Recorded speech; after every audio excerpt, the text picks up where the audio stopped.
നമസ്കാരം, BMC news live കൊച്ചിയിലേക്ക് സ്വാഗതം. ഈ വാർത്തകൾ നിങ്ങൾക്കായി അവതരിപ്പിക്കുന്നത് Cochin Kalabhavan Angamaly franchise, powered by ഹീലക് Thottakattukara, Josh mall Mookkannoor, cleanser, BMC film production and Nasrath Vilas.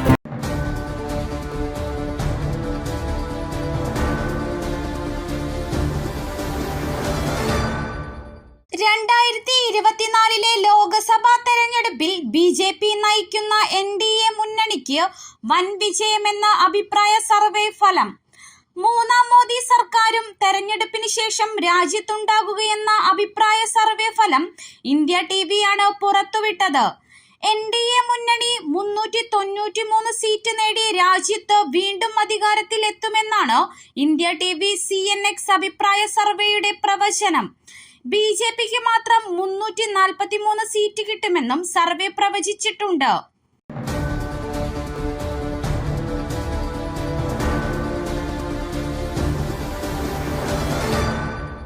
സുഹൃത്തുക്കൾക്കൊപ്പം കനാലിൽ കുളിക്കാനിറങ്ങിയ യുവാവ് മുങ്ങി മരിച്ചു. തൊടുപുഴ തട്ടക്കുഴ ഓലിക്കാമറ്റം മഠത്തിൽ അഖിൽ ചന്ദ്രനാണ് മരിച്ചത്.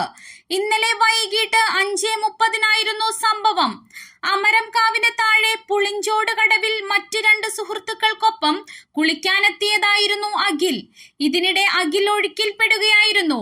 മറ്റൊരു കടവിൽ കുളിക്കുകയായിരുന്നവർ ചേർന്നാണ് അഖിലിനെ കരയ്ക്കെത്തിച്ചത്. തുടർന്ന് തൊടുപുഴയിലെ സ്വകാര്യ ആശുപത്രിയിൽ എത്തിച്ചെങ്കിലും മരിച്ചിരുന്നു. പാലായിൽ ഇവന്റ് മാനേജ്മെന്റ് സ്ഥാപനം നടത്തുകയാണ് അഖിൽ.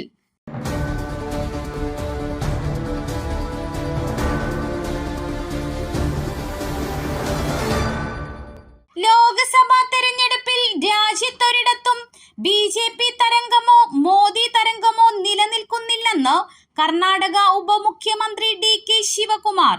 ഇക്കുറി ഇന്ത്യ സഖ്യം ദേശീയ തലത്തിൽ സർക്കാർ രൂപീകരിക്കുമെന്നതിൽ സംശയം വേണ്ട. വലിയ മുന്നേറ്റമുണ്ടാക്കുമെന്ന് BJPയും മോദിയും ആവർത്തിക്കുന്നുണ്ടെങ്കിലും തിരിച്ചടിയുണ്ടാകുമോ എന്ന് അവർക്ക് വലിയ രീതിയിൽ ആശങ്കയുണ്ട്. നരേന്ദ്രമോദിക്കും BJP നേതാക്കൾക്കും ഉറക്കമില്ലാത്ത രാത്രികളാകും ഈ തെരഞ്ഞെടുപ്പ് സമ്മാനിക്കുകയെന്നും DK ശിവകുമാർ പറഞ്ഞു.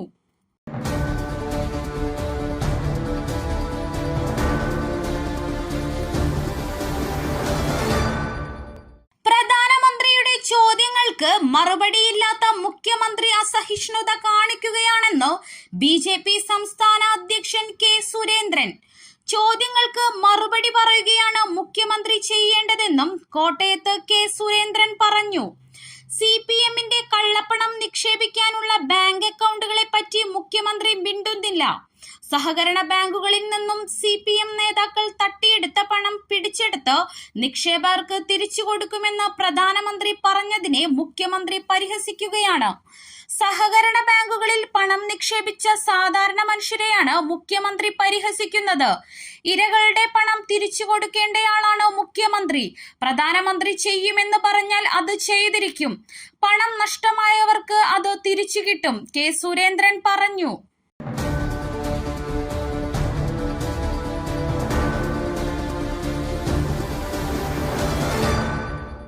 ലോക്സഭാ തെരഞ്ഞെടുപ്പ് പ്രഖ്യാപിച്ചതിന് ശേഷം 13 ദിവസത്തിനിടെ തെരഞ്ഞെടുപ്പ് കമ്മീഷൻ പിടിച്ചെടുത്തത് പണം ഉൾപ്പെടെ 4650 കോടി രൂപ മൂല്യമുള്ള സാധനങ്ങൾ. ലോക്സഭാ തെരഞ്ഞെടുപ്പ് ചരിത്രത്തിലെ ഏറ്റവും ഉയർന്ന തുകയാണ് ഇത്. കേരളത്തിൽ 53 കോടി രൂപ മൂല്യമുള്ള സാധനങ്ങളാണ് ഇതുവരെ പിടിച്ചെടുത്തിരിക്കുന്നത്. ലോക്സഭാ തെരഞ്ഞെടുപ്പിൽ വൻ പണമൊഴുക്ക് നടക്കുന്നുവെന്നതിന് തെളിവാണ് കമ്മീഷൻ പുറത്തുവിട്ട കണക്കുകൾ.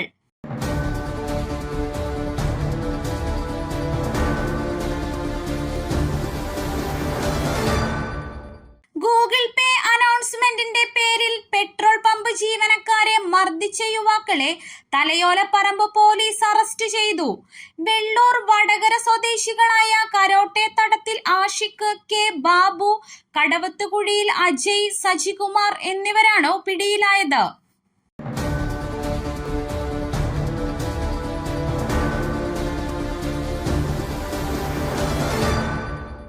മദ്യപിച്ച് ജോലിക്കെത്തിയ 100 KSRTC ജീവനക്കാർക്കെതിരെ നടപടി. 74 സ്ഥിരം ജീവനക്കാരെ സസ്പെൻഡ് ചെയ്തു. താൽക്കാലിക ജീവനക്കാരായ 26 പേരെ സർവീസിൽ നിന്നു നീക്കി. KSRTCയുടെ 60 യൂണിറ്റുകളിൽ ഏപ്രിൽ 1 മുതൽ 15 വരെ നടത്തിയ പരിശോധനയിലാണ് ഡ്യൂട്ടിക്ക് മദ്യപിച്ച് എത്തൽ, ഡ്യൂട്ടിക്കിടയിൽ മദ്യം സൂക്ഷിച്ചതുമായ 100 കേസുകൾ റിപ്പോർട്ട് ചെയ്തത്.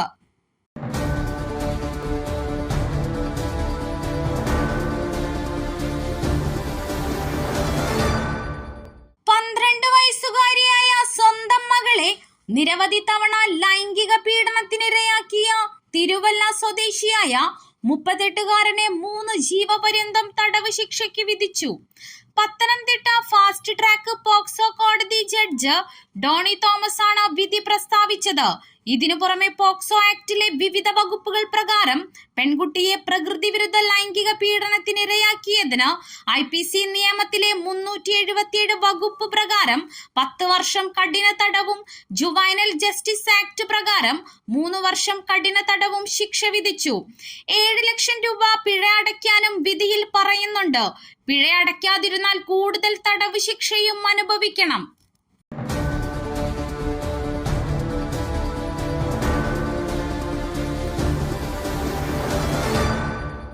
ഛത്തീസ്ഗഡിൽ സുരക്ഷാ സേനയുമായുള്ള ഏറ്റുമുട്ടലിൽ മൊത്തം 29 മാവോയിസ്റ്റുകൾ കൊല്ലപ്പെട്ടെന്ന് സ്ഥിരീകരിച്ചു. 29 മാവോയിസ്റ്റുകളുടെ മൃതദേഹം കണ്ടെത്തിയതായി സുരക്ഷാ സേന അറിയിച്ചു. മുതിർന്ന മാവോയിസ്റ്റ് നേതാവ് ശങ്കർ റാവുവും ഏറ്റുമുട്ടലിൽ കൊല്ലപ്പെട്ടെന്നാണ് സൂചന.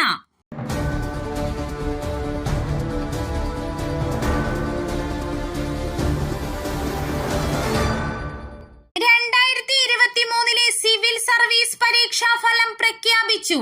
ലക്നൗ സ്വദേശി ആദിത്യ ശ്രീവാസ്തവയാണ് 1ാം റാങ്ക് നേടിയത്. അനിമേഷ് പ്രധാൻ, ധനുരു, അനന്യ റെഡ്ഡി എന്നിവർ 2ഉം 3ഉം സ്ഥാനങ്ങൾ നേടി. 4ാം റാങ്ക് മലയാളിയായ സിദ്ധാർത്ഥ് രാംകുമാറിനാണ്. എറണാകുളം സ്വദേശിയാണ് സിദ്ധാർത്ഥ് രാംകുമാർ. 5ാം പരിശ്രമത്തിലാണ് സിദ്ധാർത്ഥ് വൻ നേട്ടം കരസ്ഥമാക്കിയത്. കഴിഞ്ഞ തവണ 121ാം റാങ്കായിരുന്നു സിദ്ധാർത്ഥിന് ലഭിച്ചത്. എഴുതിയ 3 തവണയും സിദ്ധാർത്ഥ് റാങ്ക് പട്ടികയിൽ ഇടം പിടിച്ചിരുന്നു.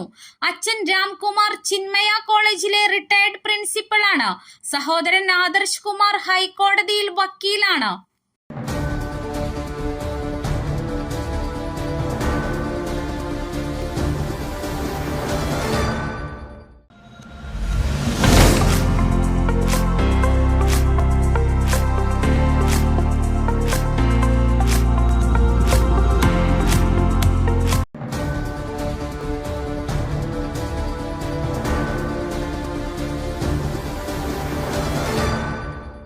മറ്റൊരു വാർത്തയുമായി കണ്ടുമുട്ടുന്നതുവരെ നന്ദി.